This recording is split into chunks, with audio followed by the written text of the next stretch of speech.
కొంతమంది నాయకులు నన్ను విమర్శిస్తున్నారు. అక్కడ ప్రజలు ఒక క్వశ్చన్ అడిగారు.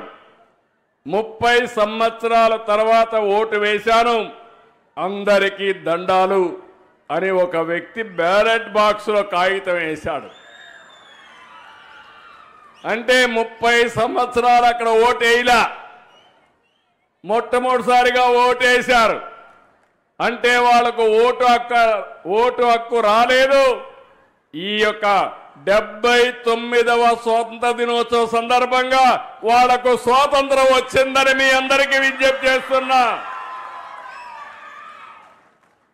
ఇంకో పక్క ఇంకొకతను కాగితం వేశాడు, మా వివేక సార్కి న్యాయం చేయండి సార్ అని. చెయ్యాలనా లేదా న్యాయం? చెయ్యాలనా లేదా న్యాయం? నాయకులు సమాధానం చెప్పండి.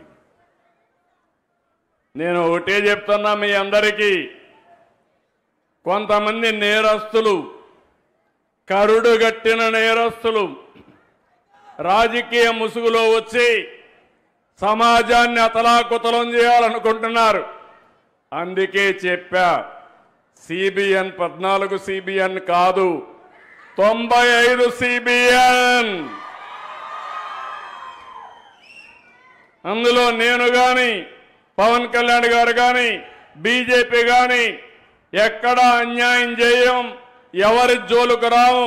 ప్రజాస్వామ్యాన్ని అపహాస్యం చేసిన, నేరాలు చేసి రాజకీయ ముసుగులో తప్పించుకోవాలి